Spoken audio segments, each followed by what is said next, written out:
शान्ताकारं भुजङ्गशयनं पद्मनाभं सुरेशं विश्वाधारं गगनसदृशं तत्त्वमसारीरक्षं विश्वाधारं गगनसदृशं मेघवर्णं स्वाङ्गं लक्ष्मीकान्तं कमलं योगिभिः वन्दे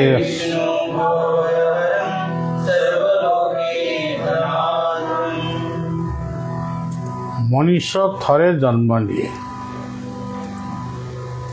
केवल मनीष नुहे जीव जेकोसी जीव वृक्ष तरु तृणलता ये सब थरे जन्म नियंती ये थरे जन्म नियंती माने से अक्षरटी होती ज वर्गे ज जम शब्दर अर्थ होची संयमता गीतारे कहा जाइछि जम संयमता महम थरे जन्म हला तापर से गोटे नाम को प्राप्त हला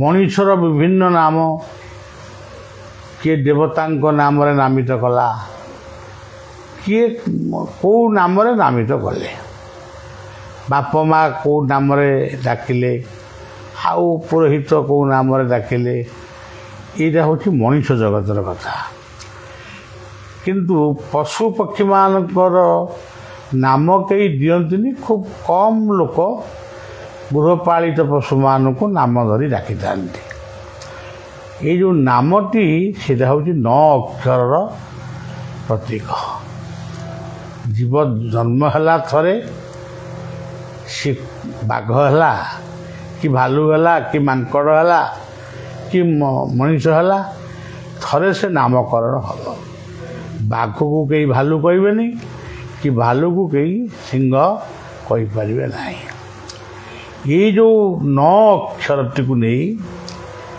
आमर नश्वर दुनियाटी चली 9 अक्षर रही जीवन अनेक साधन भजन जोठी नम्रता गुण नाही अन्य को सम्मान दबार मनोभाव मध्य नाही जो मानकर नाही से माने मनीष हेले भी मनीषर रूप बैठले भी तांको अनेक मनीष बोली भावती नाही भागवत रे कहिले हरि हरि विमुख प्राणी जेते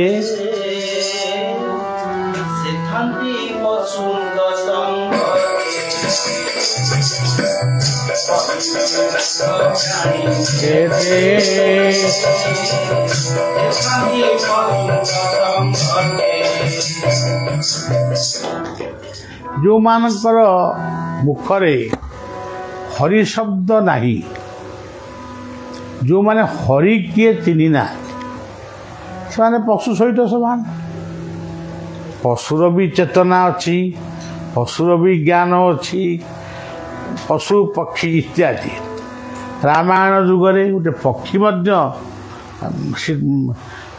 राम को साहाय्य करिछि तेणु सेमानकर चेतना थिले भी दिव्य चेतना नहीं दिव्य ज्ञान तांकर नाही जेमती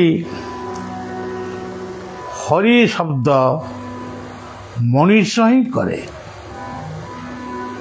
काऊ का कहे कोइली कू कहे किंतु मनीष एकमात्र गोटे जीव कि दुनियार श्रेष्ठ जीव से हरि बोल शब्द को गुरुत्व दिए हरि शब्दर अर्थ कौन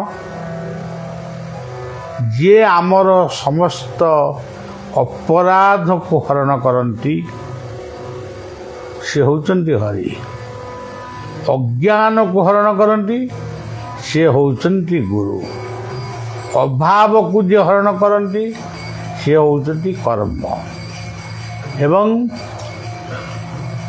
କର୍ମ ସହିତ ଜ୍ଞାନ ଭକ୍ତି ସବୁକିଛି ମିଶିକି ରହିଛି। ତେଣୁ ହରିବୋଲ ଶବ୍ଦ ହେଉଛି ସବୁଠାରୁ ଶ୍ରେଷ୍ଠ ଶବ୍ଦ। ହରିବୋ ହରିବୋ ହରିବୋ।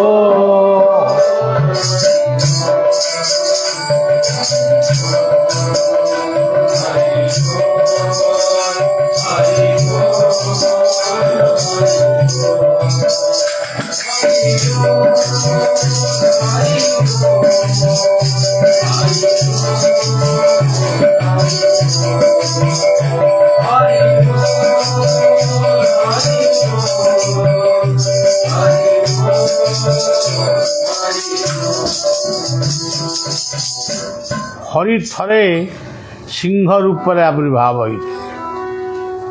ହରି ଶବ୍ଦର ଅର୍ଥ ସିଂହ, ନର ସିଂହ, ଯାହାଙ୍କୁ କୁହାଯାଏ ମହାବିଷ୍ଣୁ ଅବତାର। ହରି ଆଉ ଥରେ ଜନ୍ମ ନେଲେ ମର୍କଟ ଆକୃତି ହେଇ। ସେ ହେଉଛନ୍ତି ହନୁମାନ, ଶିବଙ୍କର ଅବତାର, କିନ୍ତୁ ମର୍କଟ ଆକୃତି, ମର୍କଟ ନୁହନ୍ତି, ହନୁମାନ। ରାମ, ପ୍ରଭୁ ରାମ, ଲକ୍ଷ୍ମଣ, ଏ ଯେଉଁମାନଙ୍କ ନାଁ ଶୁଣୁଛ, କିଏ ଗଦା କିଏ ଶର, ରାମଙ୍କର ଶର ଥିଲା ପ୍ରଧାନ। ଗୀତାରେ କୁହାଯାଇଛି ରାମ ଶସ୍ତ୍ରଭୂତାମହମ୍। କିନ୍ତୁ ହନୁମାନଙ୍କ ପାଖରେ ଗଦାଟିଏ ଥିଲା, କିନ୍ତୁ ଗୋଟିଏ ପର୍ବତକୁ ମଧ୍ୟ ସେ, ପର୍ବତଟାକୁ ମୂଳରୁ ଆଣନ୍ତୁ ନ ଆଣନ୍ତୁ, କିନ୍ତୁ ଗୋଟେ ପର୍ବତକୁ ସେ ଧାରଣ କରିପାରିଥିଲେ ସେଇ ହରି ଶବ୍ଦକୁ ନେଇକରି। ଆଉ ଗୋଟିଏ ହରି ହେଉଛନ୍ତି ମାନେ ସର୍ପ। କୁହାଯାଏ ହରି ଯୁଗକୁ ତିଆରି କରି, ସମାଜକୁ ତିଆରି କରି ସେ ଅନନ୍ତ ନାଗ ଶଯ୍ୟାରେ ବିଶ୍ରାମ କରନ୍ତି। ହରି ହେଉଛନ୍ତି ସର୍ପ। ଅନନ୍ତ ନାମେ ଅନ୍ତ,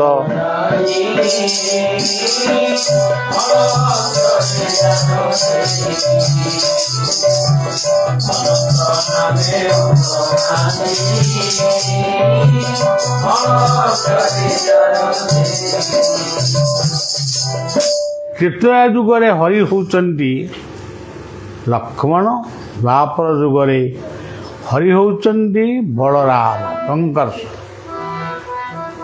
ଏ ଯୁଗରେ ହରି ହେଉଛନ୍ତି ବିଜ୍ଞାନ, ହରି ହେଉଛନ୍ତି ଗୌର ହରି, ହରି ବୋଲ। ଭଜନି ଚାଇ ଗୌର ରାଧେ ଶ୍ୟାମ ହରି।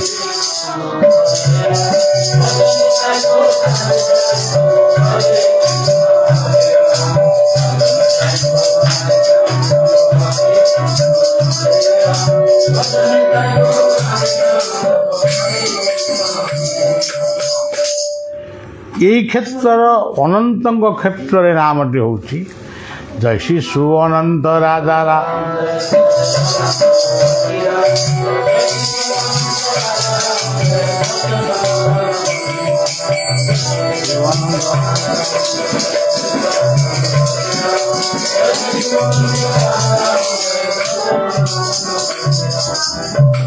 ଯୁଗେ ଯୁଗେ ହରି ଏଇଭଳି ଭାବରେ ସମଗ୍ର ଜଗତକୁ ଉଦ୍ଧାର କରୁଛନ୍ତି, ଜଗତକୁ ପାଳନ କରୁଛନ୍ତି, ଜଗତକୁ ଉତ୍ପନ୍ନ କରୁଛନ୍ତି। ଇଏ ହେଉଛି ଜ ଏବଂ ନ। ମଟି ହେଉଛି ଯେଉଁ ଜୀବ ବା ମଣିଷ ଥରେ ଜନ୍ମ ନିଏ, ପୁଣି ତା ପାଇଁ ଦିନେ ମରଣଟି ଆସେ, ମୃତ୍ୟୁ ନିଶ୍ଚିତ ଭାବରେ ଆସିବ। ଯଦି ମୃତ୍ୟୁ ପୂର୍ବରୁ ସେ ଯଦି ନିଜକୁ ଭଲ ମଣିଷଟିଏ କରିବା ପାଇଁ ଆତ୍ମସମୀକ୍ଷା କରିଥିବ ତାହେଲେ ତାର ଜନ୍ମ ସାର୍ଥକ ହେବ। କୋଟି କୋଟି ଲୋକ ମରୁଛନ୍ତି। ଆଜି ରାମଙ୍କୁ ମନେ ରଖିଛୁ, କୃଷ୍ଣଙ୍କୁ ମନେ ରଖିଛୁ। ରାବଣ ରାମଙ୍କର ଶତ୍ରୁ ହେଲେ ବି ରାବଣକୁ ବି ମନେ ରଖିଛୁ। ଦୁର୍ଯ୍ୟୋଧନ କୃଷ୍ଣ ମାନେ ପାଣ୍ଡବଙ୍କର ଶତ୍ରୁ ହେଲେ ବି ତାଙ୍କୁ ବି ଆମେ ମନେ ରଖିଛୁ। କିନ୍ତୁ ଆଜି କୋଟି କୋଟି ଲୋକ ଇଏ ପୃଥିବୀରେ ଜନ୍ମ ହେଇ ଦୁନିଆରୁ ଗଲେଣି, କିଏ କାହାକୁ ମନେ ରଖିଛୁ? ଯେଉଁ ଶ୍ମଶାନରେ ଆମେ ଜଳିଯାଇଛେ ସେ ଶ୍ମଶାନ ମଧ୍ୟ ଆମ ଶ୍ମଶାନ ପାଖରେ ବି ଆମର ହିସାବ ନାହିଁ। ହିସାବଟି ଅଛି। ଯେଉଁ କାଳ ଆମକୁ ଜନ୍ମ ଦେଇଥିଲେ ପୃଥିବୀରେ ସେଇ କାଳ ପାଖରେ ହିଁ ଆମର ହିସାବ ରହିଛି। ତେଣୁ ଆମ ମହାପୁରୁଷମାନେ ଗାଇଲେ ଉଡ଼ୁଛି କାଳ ମନେ ନା, ଉଡ଼ୁଛି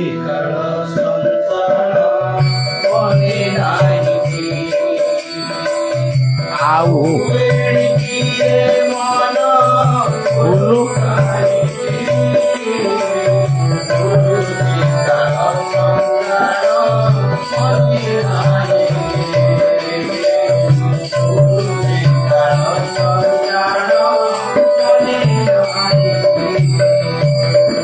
କେତେବେଳେ ଆମକୁ ସେ ଝାମ୍ପିକି ନେଇ ପଳେଇବ,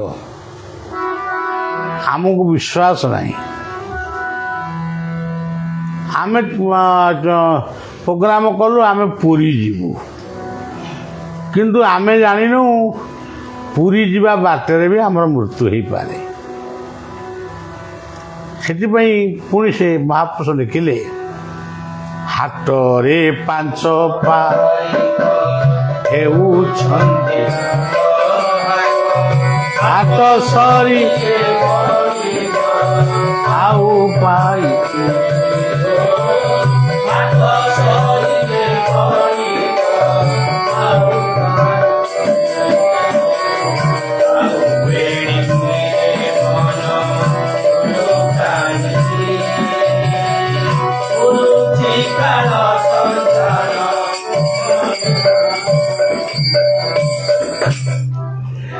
ତେଣୁ ଏଇଭଳି ଭାବରେ ଜନ୍ମ ଜରେ ଆରମ୍ଭ ହେଲା, ମରେ ସରିଲା, ପୁଣି ମରେ ଆରମ୍ଭ ହେବ, ପୁଣି ଜରେ ବି ସରିବ। ପୁନରପି ଜନ ପୁନରପି ପୁନରପି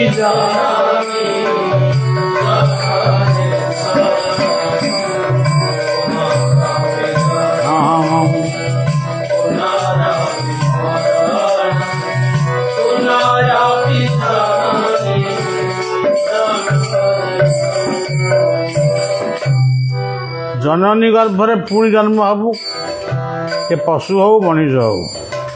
ପୁଣି ଏମିତି ଗୋଟେ ସମୟ ବି ଆସିବ ପ୍ରକୃତି କୋଳରେ ଆମେ ଜନ୍ମ ହେବୁ, ଆଉ ମଣିଷ ଜନ୍ମ ପାଇବୁ ନାହିଁ। ତେଣୁ ଏସବୁ କଥାକୁ ଚିନ୍ତନ କଲେ ଆମମାନଙ୍କର ଜନ୍ମ ହେଉଛି ପ୍ରକୃତରେ ଦିବ୍ୟ। ଆମେ ଯଦି ଭୁଲ ବାଟରେ ଯିବା, ଭୁଲ କଥା କହିବା, ତାହେଲେ ଆମେ ନିଶ୍ଚିତ ଭାବରେ ଦଣ୍ଡିତ ହେବା। ଏଇ ଯେଉଁ ଜନ୍ମ ମରଣର ମଝିରେ ରହିଯାଇଛି କର୍ମ, ଯାହାର ଯେଉଁଭଳି ଯିଏ ଯେଉଁଭଳି କର୍ମ କରିବ ସେଇ ଅନୁଯାୟୀ ସେ ତାର ଫଳ ପ୍ରାପ୍ତ ହେବ। ଆଜି ଆମର ଜନ୍ମଦିନ ପାଳନ ହେଉଛି, ଲୋକ ମହମବତୀ ଜାଳୁଛନ୍ତି, ଏଇଟା ହିନ୍ଦୁ ଶାସ୍ତ୍ରର ବିରୋଧ। ଲୋକ କେକ୍ କାଟୁଛନ୍ତି, ଏହା ହିନ୍ଦୁ ଶାସ୍ତ୍ରର ବିରୋଧ।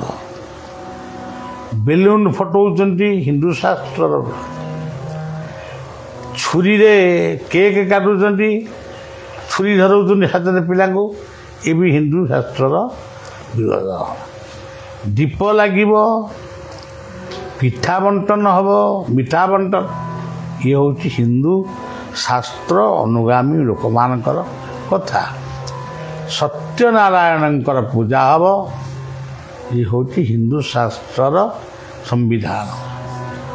तेणु आमे आम संविधान को निजे ही तैयारी करूँ, निजे ही ताको विरोध करुछु। तेणु ये जन्म मृत्यु भली एक सत्य भितर कर्म होउची महान सत्य। आज जन्मदिन रे बलिया को जन्म जी देइथिले सेया को बलिया मन भितर पूजा करे। भक्त माने किए आसिले किए न आसिले सेटा अलग कथा, कि आपण मैंने जितेबाला जन्मदिन टी को पालन करेंगे प्रथम पिता माता आत्मीय स्वजन मान प्रणाम करेंगे बा छोट पिला होते स्नेह देवे एकत्र मिसिकी खाइबे आ कुकुड़ा छेली काटिकी खाइबे से जन्मदिन पालन हम एगुड़ाक शुद्ध भांडामी कथा। तेणु से दिन सात्विक आहार करेंगे, सात्विक मनरे करी भोजन करेंगे एवं सात्विक मनरे देव दर्शन इष्ट दर्शन गुरु दर्शन करेंगे। कथा ये रखा आपण मानकर जन्मदिन रे बलिया समस्त को शुभेच्छा दौची। बोल आनंद के बार हरि बो हरि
जय जय श्री राम।